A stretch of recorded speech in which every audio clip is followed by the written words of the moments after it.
네, 이게 다시 뵙게 돼서 I'm 반갑습니다. very happy to see you again. So, you are here in London? That's right, yeah. 그건 몇 시인 건가요? What time is it there? It is approaching 9 o'clock in the morning. 음, So I've just had my breakfast 네, and I'm ready 아침부터 to talk all 일어나 things 주셔서 감사합니다. urban and cities. Thank you very much to be here very early in the morning. Well, it's a real delight. You know, I haven't read all of your book, but it sounds very interesting because I have to wait until it is translated. But anyhow, you just to try to have a look into the histories of the city in a chronicle ways. I think it's very interesting and fascinating. Thank you very much. Yeah, it was a lot of fun to write actually and research because it's just a wonderful amount of material and really fascinating way to approach history and look at cities. It was a book that could take me in almost any direction. So it was a fascinating one to research and explore and go into all those kind of issues, which I guess we're going to be talking about. 사실 저도 지금 쓰고 있는 Actually, 책이 I am preparing a book. It's 70% done, and that is having a look into the history of the world throughout the architecture and buildings. Because I am an architect, my general interest and focus is about the buildings and architecture because I have no knowledge about the background of history of the city. So I have a great expectation for the book. Good. I'll look forward to reading it. Will it be translated into English? 뭐 해주시는 출판사가 있으면 당연히 If 하겠죠. there is any publisher who is willing to translate it into English, then I am more than willing. If that is translated into English, I am more than happy to share a copy with you. That would be fantastic. Yeah. 저는 사실 좀 궁금한 Actually, I have some curiosity questions and I'm very happy to have this chance. The reason why I'm preparing the book is that when it comes to the global history, they try to deliver the stories based on the words. And the history is largely about killing or be killed. So, it's a very unique and creative to have another look onto the global history. So Yeah. I think it's very meaningful. Okay. Yeah. Well, it sounds like a really interesting book. Then we can hopefully sort of discuss some of those issues maybe in our conversation. 제가 개인적으로 궁금한 게 있는데요. Personally, I have a question. Yeah. Why did you choose history as your field of study? Oh, well, I've always trained as a historian. I'm a history writer. I think my interest in history and all things historical goes back to my childhood. I've always kind of it's always been a passion of mine. I studied it. I've written history books on various different topics.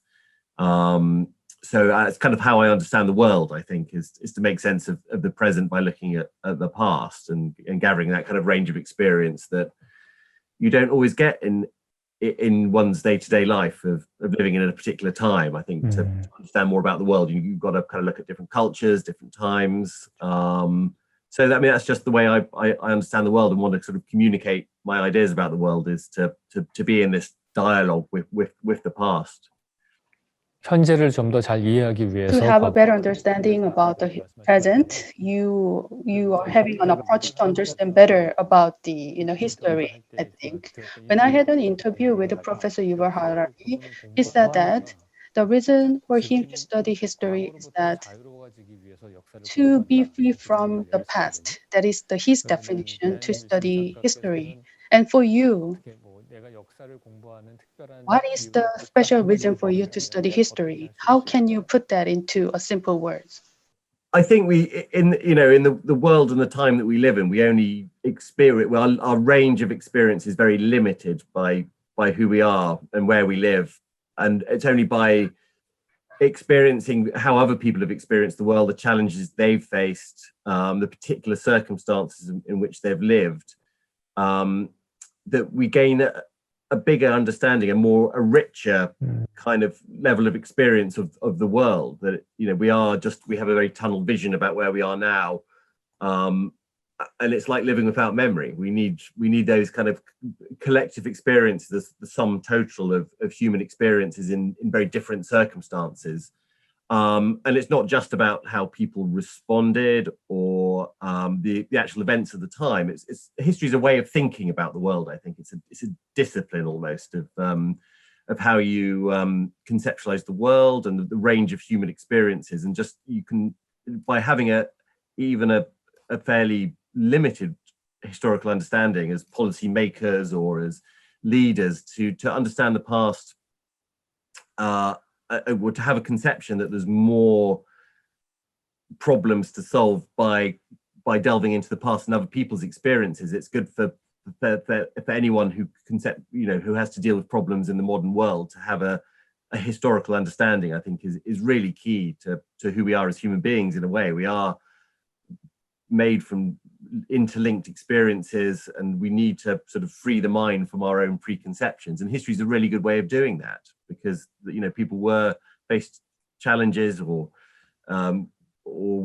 different ways of thinking about the world. It's an exercise in human understanding and in enlarging that understanding. So I think that's why history is so important, and that's why it excites me and why I want to be a historian. 그러면은 그 배는 영국 분이시잖아요. You are British. 건축가의 입장에서 And, 보면 from the architect perspective, Britain is the home ground of the Industrial Revolution, and London and Britain is providing us the prototype of a modern city. And if you look through all the different cities in the different times, I think you may have a certain and unique perspective to view the cities as a British. So, while you are reading and understanding history, I think you may have some certain ideas or eyes to see the history more specifically. Is there any special case only for the British people can understand a little better or uniquely? Yeah, I think so. I think part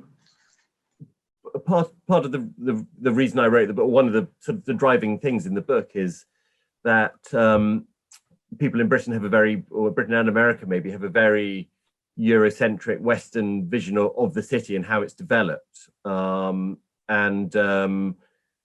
that reflects a particular time in history where in a world of imperialism and things like that, the European idea of the city was exported around the world. And I think in my book I want to show that the city has many different origins, many different sort of points of influence, many different types of urbanism, and some of the great cities of the world, the most influential cities, were outside Europe. And I think in the present age, the kind of balance of power, the sort of energy of urbanization, is going back to where it historically was, which is in Asia.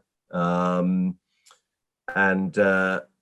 think I think cities in the modern world are becoming very similar. There's a sort of homogeneity of city building, where kind of uniqueness is being taken away. But I think in terms of thinking about London's really interesting, because I think one of its gifts to the world is a green form of urbanism, a kind of public space around squares, public parks. I think London was very influential in that way of opening up the city and bringing nature back into it and providing public spaces. And that was an idea that was picked up in the United States, and it was picked up in Haussmann's Paris of the 19th century.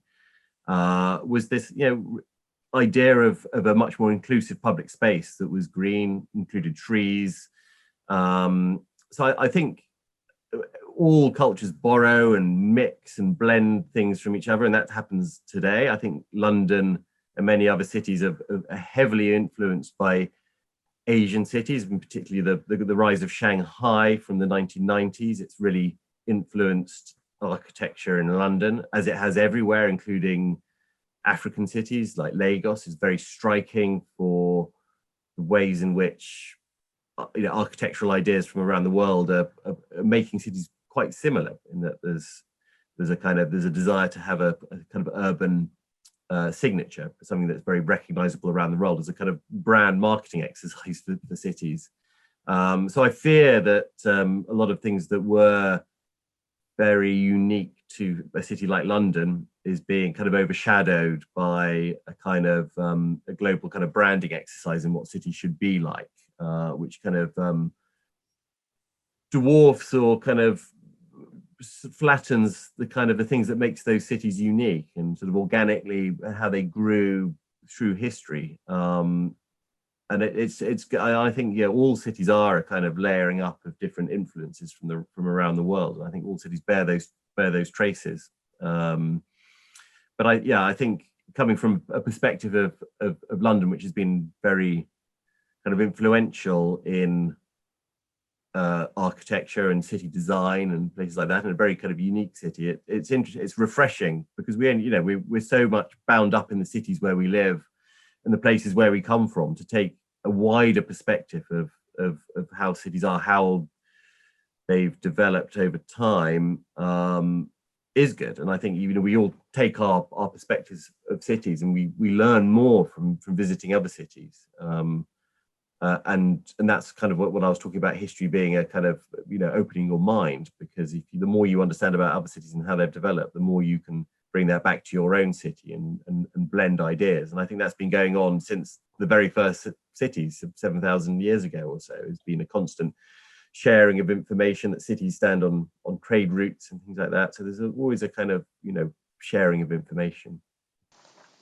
통시적으로 계속 그 도시와 역사와 도시에 대해서 So you just repeatedly talk about the history and the characteristics of the cities. So the history of the cities, which last more than 5,000 years, there have been some elements that remain the same. Did you find something that is lasting and that is shared by the cities up until today?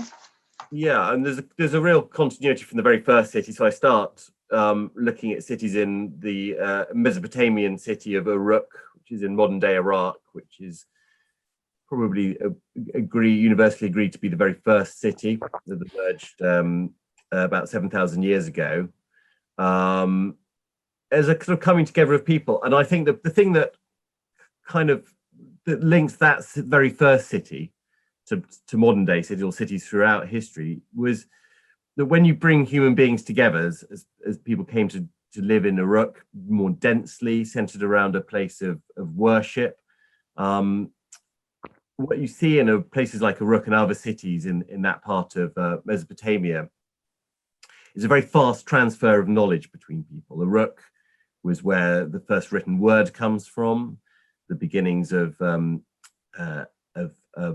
accounting and mathematics, of the beginnings of money. So, and possibly even the wheel.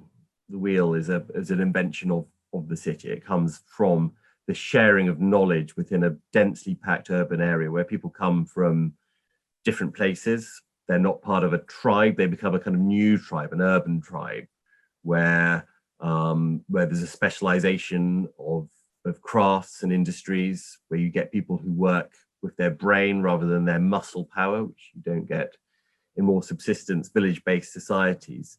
And that's a theme that runs through the history of urbanization, that although a very small amount of people, a fraction of the world's population, lived in cities until the 19th century, maybe only ever as much as 5% of people lived in cities. These are where human creativity is sharpened by the bringing together of minds to communicate with each other. So in Mesopotamia and Uruk, the need to earn a living really for the city, which it needs to trade over long distances, so it shares knowledge with other urban centers. People, because of the density of where they live and the interaction of people, it sparks new ideas, new ways of seeing things. And the written word is a kind of classic example of that, of a sort of multi-generational working out of a problem of communication. And you can fast forward from Uruk to other urban centers.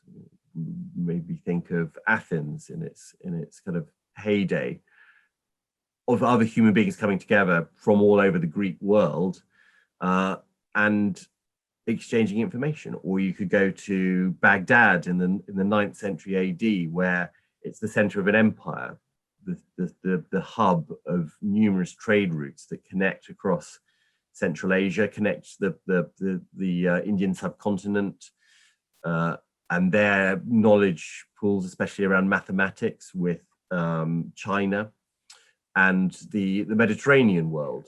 So it's a bringing together of people and cultures and different ideas, and they blend together in a city like Uruk or Athens or Baghdad, and you throw people together. And the relative tolerance of a city, its need to solve problems, this kind of open-mindedness that kind of urban life has over other ways of life, awaken something in the human mind. And cities, in its architecture and its public spaces or its institutions, is a gathering place. You know, if those things function well, they bring these people together in a kind of dynamic interaction. So in Baghdad, for example, the blending of knowledge from Asia, the different cultures, different religions, different traditions, creates an explosion of ideas and thinking about the world. Science, it's based around other things that are brought from China, such as paper, which is, it means that knowledge can be exchanged and swapped. And I think that throughout history, that's why cities have been so successful and so have a catalyzing effect on knowledge. It accelerates knowledge because you bring people together, and you know that knowledge follows trade routes. It follows different cultures, different sort of expressions of power, imperial power, and it forces these things together in a dynamic environment. And that's the transition. That's the continuity that goes from Uruk to modern day cities, where you cluster together people of knowledge who are competitive, who are collaborative, and cities do that really well. And that kind of dynamic face-to-face interaction, I don't think can ever be replaced really as a way that we do business. And cities, whether they provide it in a formal sense, in an institutional business sense, or in places like coffee houses, places that facilitate knowledge. So London in the 17th century is a very good example of that. It was the world's capital of scientific knowledge after the foundation of the Royal Society, which made dramatic breakthroughs in science. It was where Isaac Newton was a member. It was a place of hunger for knowledge, and that's an institution. But it coincided with a time when coffee houses were being popularized in London and became. There was no such public space, semi-public, semi-private space in a city like London, and there was nowhere else in Europe. It was an idea that was brought from Constantinople and Smyrna in the Ottoman Empire, and when it hit London, it became incredibly popular. It was a time of political turmoil. It was a time of scientific breakthrough. It was a time when the city was beginning to. This was a time when London wasn't a very powerful or very important city in European, let alone in world terms, or even in European terms. The coffee houses were the place where the institutional knowledge of the Royal Society enters the street and is blended with scientific experts, communicate the knowledge of their breakthroughs with businessmen, traders, journalists, writers, financiers in the city. And there's a sharing of knowledge through the bringing together of people in a setting which is entirely new. There was no kind of place that knowledge sort of spread in such an informal way as the coffee house. And this is a time when London is poised to become the biggest city in Europe, and then the biggest city in the world, and certainly probably the most powerful and the financial center of the world, and it remakes capitalism, and it does it in a very unlikely way, which is through the sharing of information in coffee houses. This is where the world's sort of first sort of huge insurance companies form, and they form literally in coffee houses, and financial trading takes place over cups of coffee. So this is what cities can do. By creating these spaces and bringing people together, almost in spontaneous, unplanned ways, they can create revolutions. And this was a financial revolution that was linked to a scientific revolution. And that's, to me, that's the essence of urbanization that begins in ancient Mesopotamia and brings us to where we are today, of cities playing this role in our understanding of the world.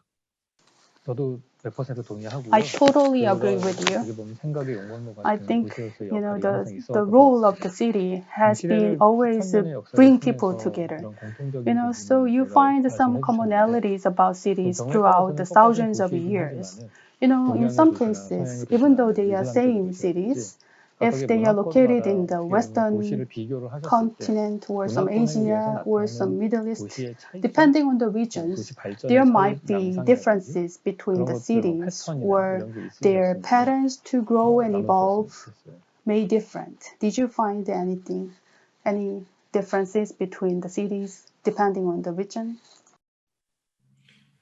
Yeah, I mean, cities are very much, of course, bound up with their climate, their ecology, the cultures and religions that they come from. So they have huge differences. I think talking very historically in terms of the ancient city, cities were often very much based around a temple, around religion, around a very formal understanding of the world. And they were often, cities were designed, I'm thinking of Chinese cities, and I'm thinking of cities in Mesoamerica in very early times.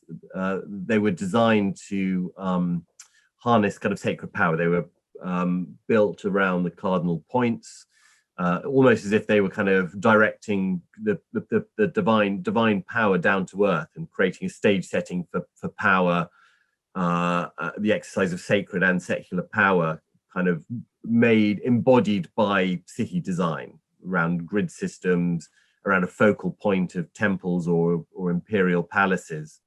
That was always, I think, the case. Where, you know, ancient Babylon was very similar. That this was a setting for power, and you know, using a city design almost to harness this power. I think one of the biggest changes was the Greek polis, which provided at its center the agora, which was a meeting place where business, government power, religious power, and socialization, the buying and selling of commodities, the exchange of gossip and information took place in a radically different public setting, which hadn't been the case before for a lot of cities. They had been places that sort of reflected the power. The cities give us power. You know, they are places where, because of the energies I was talking about, the bringing together of people, they are powerful. They're more powerful. They're a concentration of forces. The Greek polis was different. So that here we have a clear difference, I think, in the development of cities as places that organize power to ones that are a bit more looser, that give a role to the public, and in the Greek sense, a kind of a participation of people in a democratic process, which, you know, I think is hugely different, a hugely different use of public space in cities. And I think cities over time and over place do take on these different forms. I found when I was writing about it, I wrote a lot about this urban network in what we call the Middle Ages. It was a 1,000-year period up until the time that the Portuguese entered the Indian Ocean. There was a string of incredibly powerful cities that connected from China through to ancient Baghdad, including quite a lot of Southeast Asia, the Indian Ocean, the east coast of Africa, were a network of cities that were very, very different from European cities at the time. So in Europe, there'd been a collapse of urbanization after the fall of the Roman Empire, and a return to village life, to monasteries, and a much more looser form of living. It didn't include big cities. There was almost, in Britain and other parts of Europe, there was a collapse of cities. But when they did come back, they were based around a very small, compact, walled city. That they were places where military power were connected to trade and urbanization. They were organized straightforward. The cities of Asia were much more open and were much more cosmopolitan, in the sense that they had people of different religions. There was Buddhist, Islamic, Hindu, and all other types of religions were centered around cities that were much more open and much more based around trade links. And this was radically different to cities in Europe at that time. They were organized around profit and exchange, whereas European cities were organized around a very straightforward kind of almost civic identity that differentiated themselves from the countryside and from other people. So they were organized for war and organized sort of against other people, where the cities that the Portuguese discovered, or they encountered when they entered the Indian Ocean were cosmopolitan and were much more loosely organized and much more open to different ideas. So yeah, there was a very straightforward and very obvious difference between European and Asian cities in this time I'm talking about was just before the 16th century, when there was a dramatic kind of intrusion of Europeans into Asia and America, and there were the great cities of Central America were decimated by disease and then knocked down by the Spanish conquistadors. So we don't know much about those cities. There was a kind of whole tradition of urbanization in Central America, a very sophisticated system of producing food within the city, of organizing the city, of providing sanitation, which was very different from European cities, which were places places of disease and very poor sanitation, very densely packed. So there was a time in the world when there were clear differences in cities and how they were designed. And I think you get that now. I think the beginning of the industrial city in the 19th century created a kind of reaction against cities, these kind of great polluting industrial cities such as Manchester and Chicago, and in the West caused a flight from the city, almost a kind of a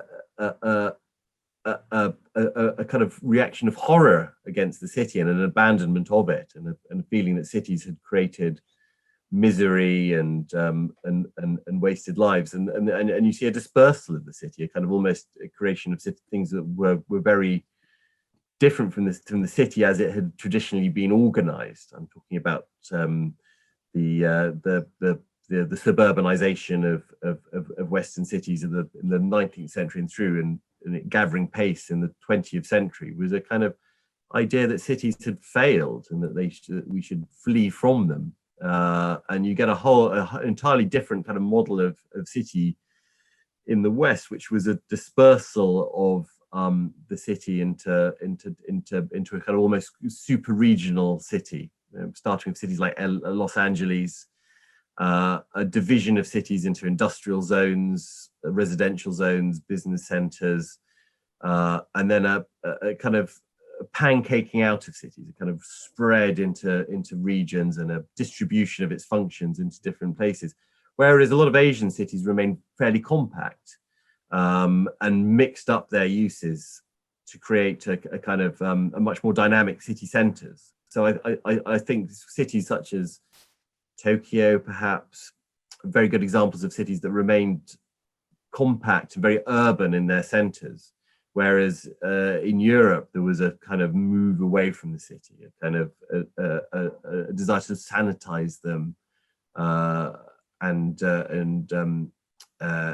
sort of try and sort of break down this kind of jumbling up of functions that had made cities actually quite dynamic.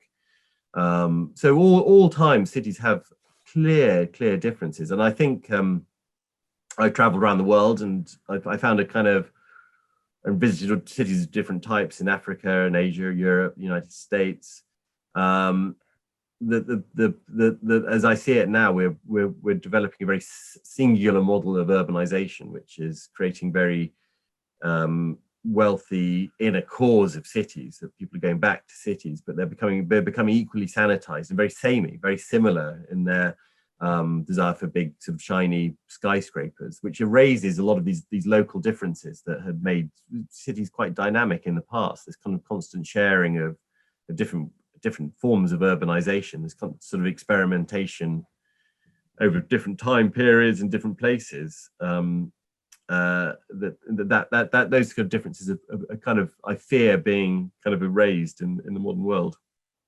그러면 쭉 그 몇천 년의 역사의 여러 So 도시들을 throughout 좀 thousands of 공부하고 하는 데를 다 years, 보셨는데 you have 그럼 checked the 작가님 past, 보시기에 가장 present 매력적이라고 of the 느껴지는 cities. 도시가 있나요? And what 있다면 그 이유가 city is 무엇인지 most 좀 appealing to 말씀해 you, 주셨으면 and why is it?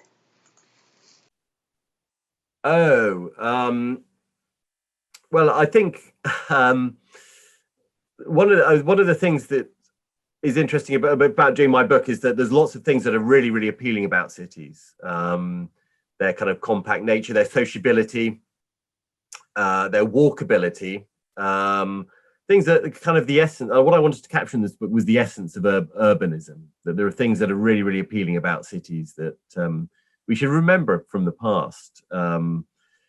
There's the things I like about cities were, if we look at Baghdad in the 9th century, it was a city where there was not only knowledge, but I centered this around food. We like cities are places where we go to experience different types of cuisine, that as knowledge is kind of shared and spread, so are recipes and ideas about food and different types of food. If you're lucky to live in ancient Baghdad, you'd get really good food. What I liked about ancient Rome was the sociability that centered around bathhouses, that the city provided a kind of escape from the city within it, with these kind of lavish bathhouses, which were not places to get clean because you didn't really get clean in them, but they were places where you made connections, made friends. Similarly, London in the 17th century, this kind of mixing of coffee houses, but also theatres, clubs, pleasure gardens, places where the city came together. Similarly, Paris in the 19th century was a place which you walked around. It was a place that which was a place of cafes and public places. So the whole city was opened up to its people. New York in the early 20th century was a place of sort of stunning urban architecture and a new way of living in cities. So all these aspects of cities are the essence of urbanism. And so to combine them all, this kind of sociability of cities, this kind of things that bring people together in different ways. Where do we find that? I think every city sort of contains elements of that, and you often find them in surprising ways. I think there's times in cities' histories where they are exciting. I think 19th century Paris would have been a really interesting time to live because they're experimenting with a new urban way of living. They were trying to make Paris kind of the antidote in a way to the sort of destruction wrought on cities by industrialization. And it was a city of spectacle where people wanted to be out. They didn't want to be at home. They wanted to be in the city, interacting, eating, drinking, talking, experiencing other people, taking part in the theatre of urban life. And that's really well captured in the Impressionist paintings of people like Manet and things like that, that the city was, you could be a participant in the city, but you could also sit back and watch the sort of city unfold around you.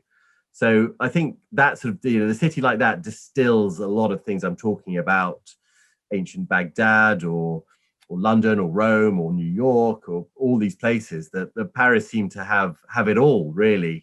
At that period, it was a place of it was a place where the ideas were germinating and people were kind of slightly sort of intoxicated by the city in which they lived in. And we should all have that sort of sense of wonder about a city, that it facilitates the coming together of people, and the and a kind of the being in a crowd, being able to simultaneously be part of it, but also step back and sort of enjoy it from a chair at a coffee house or a cafe, is what cities really should do really well. So I think you find that in the Paris of the 19th century, and sort of luckily we have plenty of art and literature which sort of captures that experience. So we can those kind of things, at a time we're living in where urban life has become so difficult and and constrained to remember that that's what cities can be and what they should be as exciting and places that set the pulse racing. And we see the weird and wonderful. We learn how to interact with other people. We learn how to be good citizens, tolerant, things like, you know, and to be kind of assaulted by the unexpected and the spontaneous. I think we should do well to remember those things at a time when urban life has become really difficult and the inverse almost of what it should be. You know, we should be living our lives in public to a certain extent. But, you know, the current pandemic has made us kind of retreat away from that, you know, that sort of sociability that is the lifeblood of cities. You know, very recently, I have a chance to travel around cities in the Middle East. I was surprised when I visited Qatar because that was my first time to experience the Middle Eastern cities. It fits me very well. You know, I feel like geographically, because they are in the middle between the Europe and Asia, so I am fascinated by the cities of Middle East and Asia. Anyhow, as you mentioned in the past, the people have got together for more than 5,000 years. They got together to exchange ideas, to generate the synergy effect. You know, to have that effect, the city is working as a place where people can get together. But, you know, there have been a lot of pandemics in the history. But whenever there is a pandemic, people has to spread. I mean, the people has to disperse. But this is the first time in our history to have that one big pandemic all at once. So, you know, some people say that we will overcome the pandemic and get back together again, just like some cases in American cases in the 20th century. We are going back to the suburb area, but some others believe we never gonna get back together. So what do you think which will be more likely to happen after the COVID-19?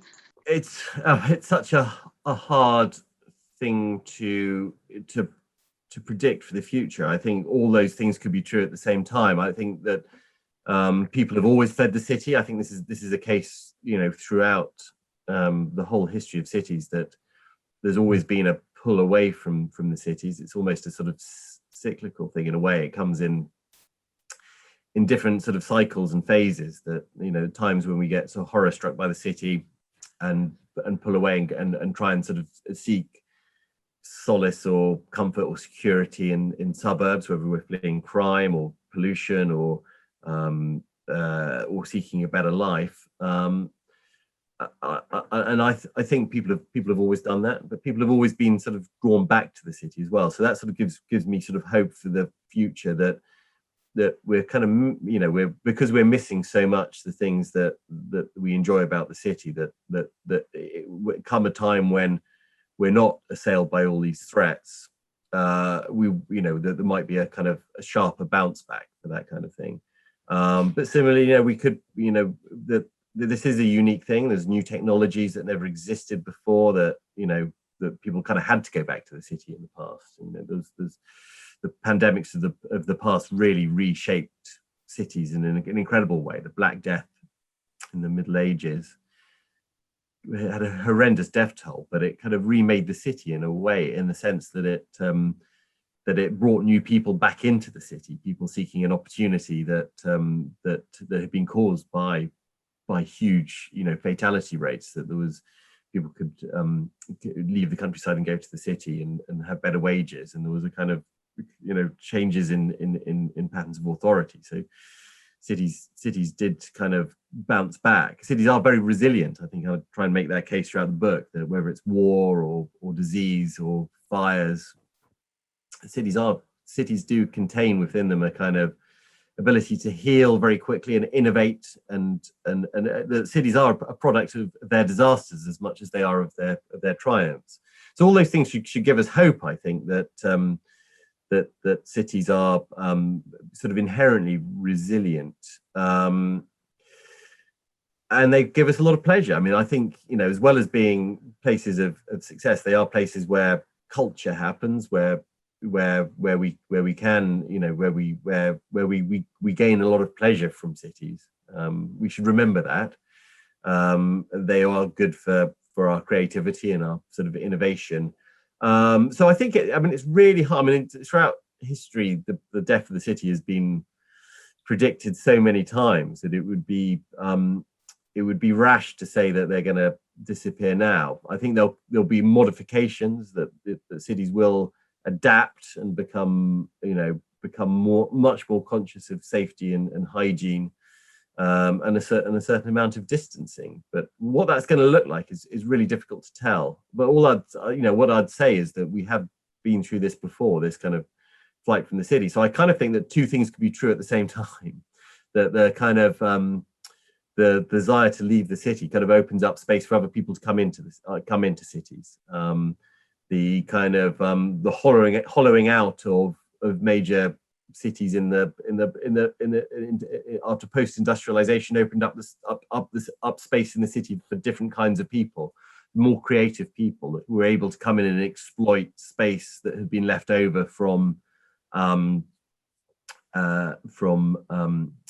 had been industrial, with spaces that could be colonized by much more creative people who worked in fashion and art. So a city like New York was transformed in a completely unexpected way as a result of deindustrialization. But at a time when the city was believed to be on its knees, it became a kind of haven for creativity, which is now a massive part of its economy. So think what are disasters for some people can be opportunities for other people, and I don't know how that's going to play out.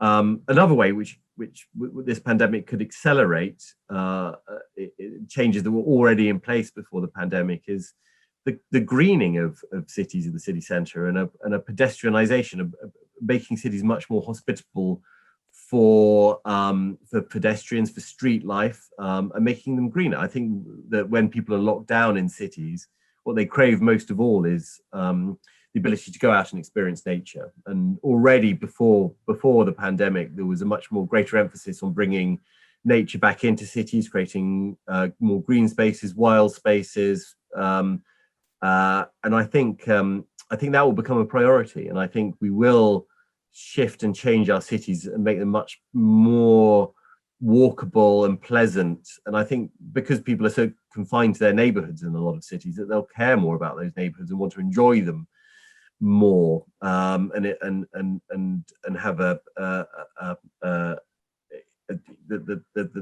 they're your home, that they're the places that we should care about, is our street, our neighborhood, and to make them much more pleasant places to eat in, shop in, interact in. So maybe cities will reshape. They might become less, if we're shopping online more or working more at home, then maybe more people will be able to live in city centres. If it's not if there's less of a premium on office space, then that's no bad thing. That a lot of cities have become really kind of hollowed out and emptied out in their centres, whereas they've become places solely organised around business. That's made them not very resilient.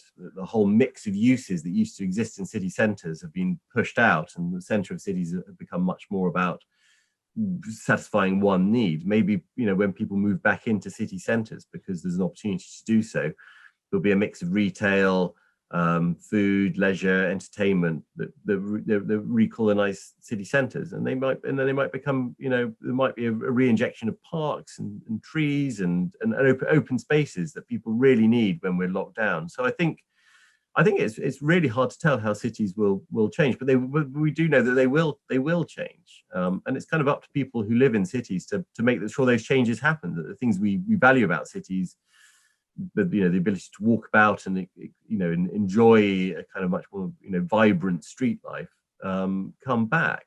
So I think the need for cities is going to remain, and I think one thing we should say, and I think which is left out of the discussion about cities quite a lot, is that we will, throughout the 21st century, become a much more urban species. We will move towards, especially in developing countries, and our emphasis really should be on keeping the things that make cities good, because we will all be living in cities, and cities will get bigger, and they will push into, in the developing world, will push into their hinterlands, which are often places of biodiversity. So when we talk about the cities we will abandon cities and things like that. For the majority of human beings, the city will become more important than ever. And therefore, it's more important than ever that we make cities a decent place to live.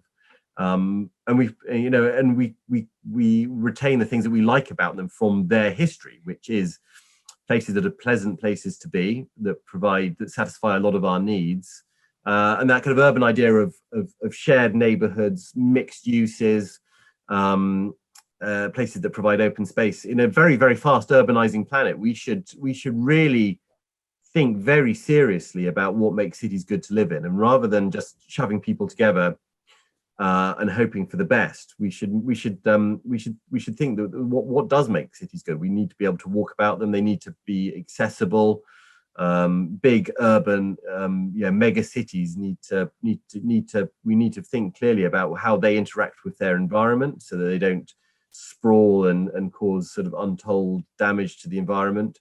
And in order to do that, we have to sort of, we're very good at living in compact ways, but we often turn our back on it and forget about it. And I don't want this pandemic to be a kind of excuse to, once again, which has happened in the past, to sort of say that cities don't work. But really, this is an urgent problem for the 21st century, and we should all, be thinking in different ways, whether we're architects or planners or governments, or even just sort of people living in neighborhoods, that cities are worthwhile, and they do provide places where people can come together and exchange ideas, whether it's not just on big scientific or business things. It's where people who are often very poor and coming from rural backgrounds can by being thrust together in very densely populated cities in India or Africa or elsewhere, can develop new ideas and survive the challenges of city building in an age of a climate emergency. We need people who are innovating at street level, and that's kind of what urbanism is about. It's not just people making vast amounts of money and thriving. It's about sort of creating communities that function well, and that sort of are able to carry on working even amongst the chaos of a big, busy, populated city. So I think we need a sort of injection of ideas and memories of what cities are in order to make them function. And it's an urgent challenge for all of us in the 21st century. 네, 도시가 다시 회복하고 사람들이 모일 No, you are 거라는 saying 얘기에 that 저도 I'm 공감하고요. totally agree with your 하나는 point that the cities are resilient and people will get back to the city after all. One of the reasons why people try to get back to the city is the jobs, because many of the works might be lost to the machines, and many of the work will go digital. That means we can work at home, and some of our work can be replaced by the AI. So the many of the work that people can serve in the future will be serving the other people, so that can be the competitive edge of the cities in the future. And Yuval Harari once said that people will get back to city again because the city will be the most safe place. Throughout the 5,000 years of history, I think that's the rule of the increase of the synapse, because the density will increase in the city. And if the density is increasing, then that is the successful city. And if a country is having successful city, that country is successful. So I think cities will survive. But I have one concern, is that many cities in the past are influenced by the physical and the geographical access and some other limits. But thanks to the technical advancement, our diversity between different cities will reduce, and many of the cities will look very same and uniform. And many cities in Asia, in particular China, they look like Manhattan of the 20th century. They just blindly try to pursue to be looking like Manhattan of the 20th century. They just try to build the water systems and to build the same. They just kind of mass produce the same cities. So that is a big loss to the merits of the cities, and that can be reducing the synergy effect that we can generate in the cities. So that's something we have to be very alert. When we are facing the pandemic, the species can be disappear from the earth, and that species can be human beings. If we secure the diversity of the cities, then that's kind of resilient to the city as well. Otherwise, it can be a big threat to the cities itself. Then from the perspective, how can we maintain the diversity of cities? Because the cities are developing and the densities will increase, then how we can keep the locality or diversity of the cities?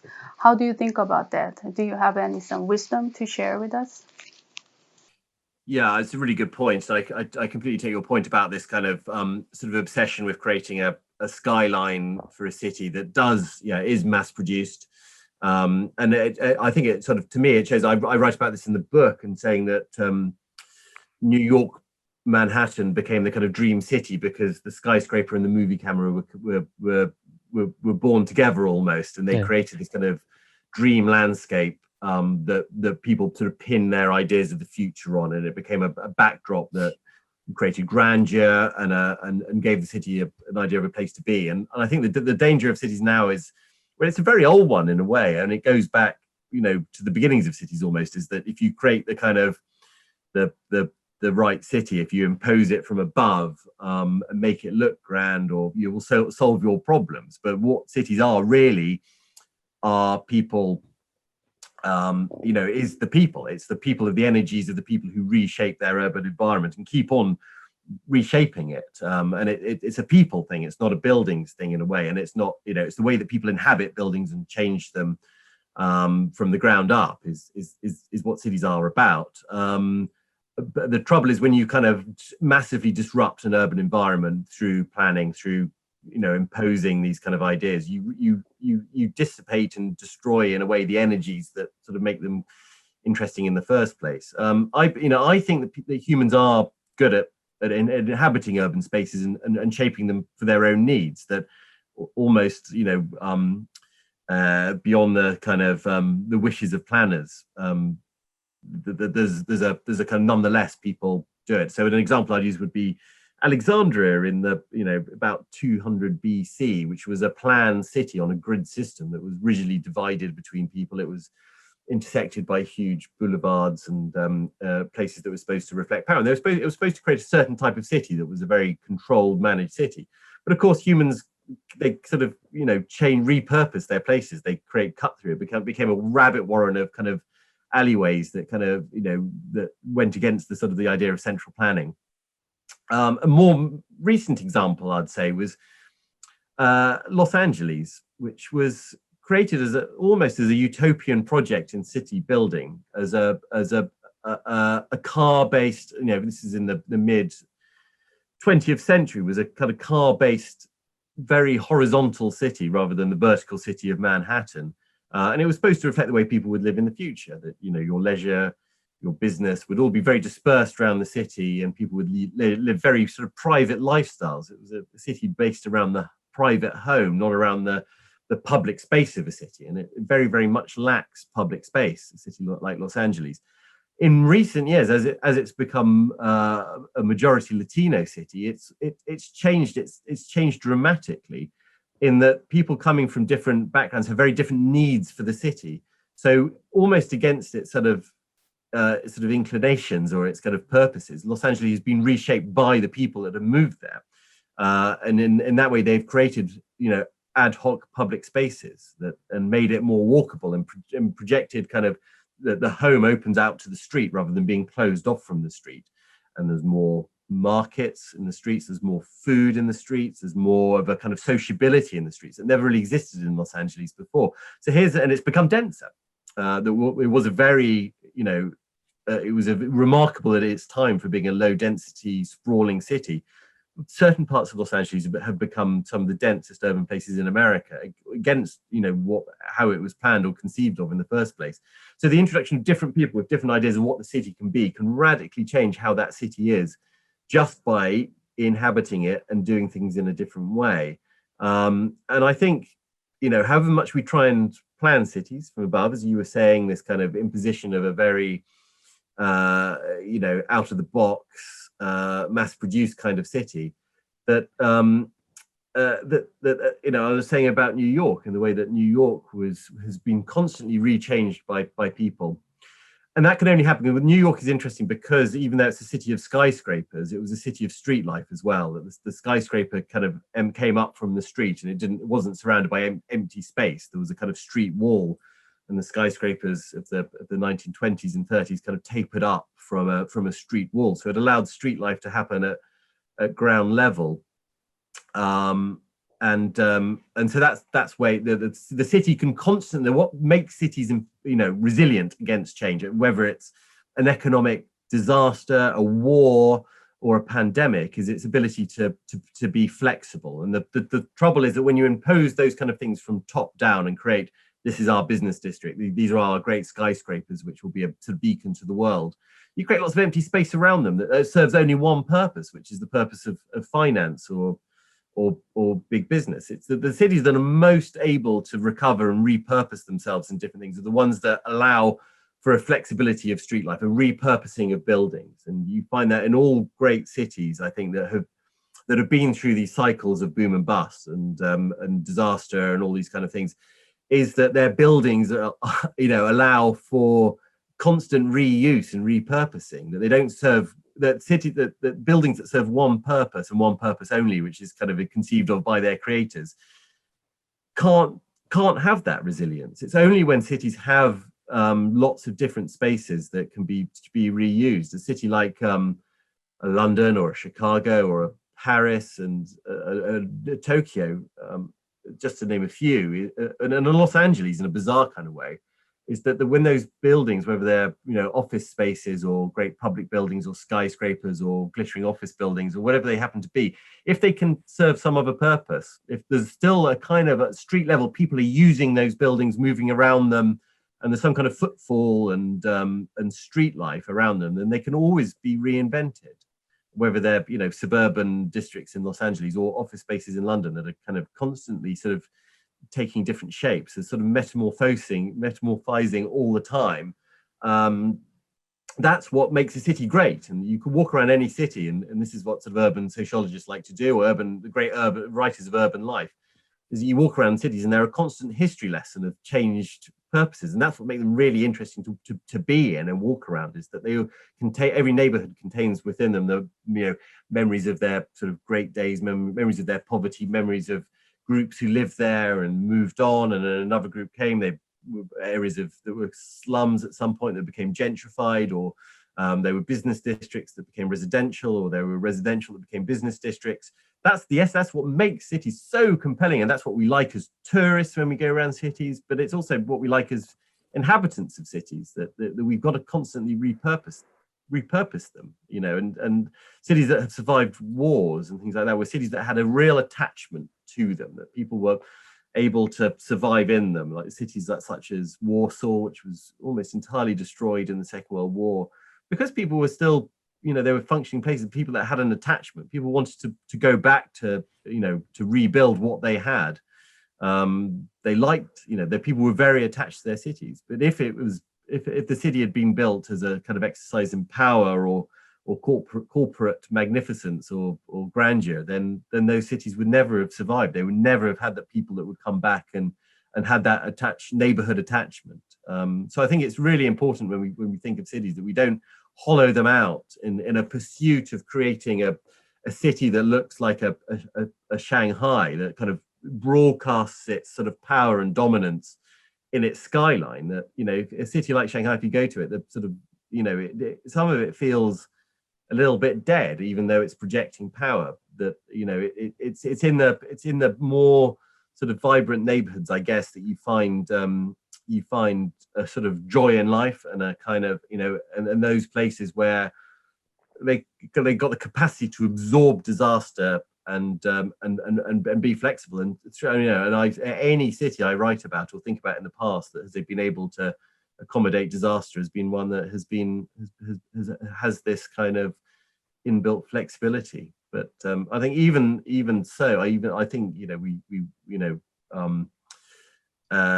that even that cities that are created in certain kinds of ways that look kind of forbidding and corporate can also share these facets if we allow them to, and if we allow people just to go in and time will kind of sculpt these cities on a more human level rather than on a corporate level. Well, that's the hope anyway. But I think there's a reason why certain cities prosper and have resilience when others don't, and that is that constant sort of interaction of human life, like a sort of mounding up of an ant heap. 네, 장시간 잘 들었습니다. 이제 Thank you very much. I think the time's almost up, so we'd like to wrap it up with the last comment. So many audiences in Seoul, Korea may read your book very soon. So would you please give us the closing comments? Well, yes. I mean, I really hope that people enjoy reading it because it's a wide-ranging book. It covers a huge amount of time, but also different places. And really what I wanted to do in the book was to, even though it might be a city that's not your city, it's not Seoul, or for me, it's not London, or if you live in Los Angeles or Detroit or whatever, it's not your city. But by reading about other cities, we open our minds to the ways that we enjoy cities. So it's even though it's very specific in periods of time about places, it's also about your city. I want it to be about just keeping our minds open to new ideas about living in cities, but also to keep an attachment to old cities. So it's a book that I think comes at a time when we really need to be thinking and using lessons from history at a time when we're urbanizing really fast. And I think a country like South Korea has an awful lot to teach the world, actually, because in South Korea, urbanized really quickly from a very kind of low base, and then that's a kind of lesson that the world really needs to know, is how to create beautiful and livable cities in short periods of time. So I think this is hopefully this that if we want to sort of do our duty as urbanized societies to societies that are urbanizing, then I think we need a big toolkit of ways to think about that. And I think, think about your own cities, think about cities in the past, and think about how we're at this moment, this juncture in human history where we are, where the city has never been more important than it is now, and to use all those different lessons as a way of influencing other parts of the world. And that's all I can say really, is that for people that have good functioning cities, it's a kind of gift. It's a real joy to be able to appreciate and enjoy the cities we have, but it's also a lesson we've got to teach other parts of the world and exchange ideas as human beings have done throughout history. And that's kind of where I started from, and where I hope people will take on those ideas and use them now in the 21st century, when we are facing crises and challenges, but tremendous opportunities as well. 예, 저는 항상 얘기할 때 저희 인간의 모든 Whenever I 결정체가 talk about that, I think all the brainchild of human beings are the buildings and the city. That's the point that I always try to communicate with the people. And yours book might talk about so many stories of cities, and throughout reading your book, I might have chances to sit down together with the people who used to live in different times and different areas. I tried my best to read your book. So this is a wrap. Thank you very much.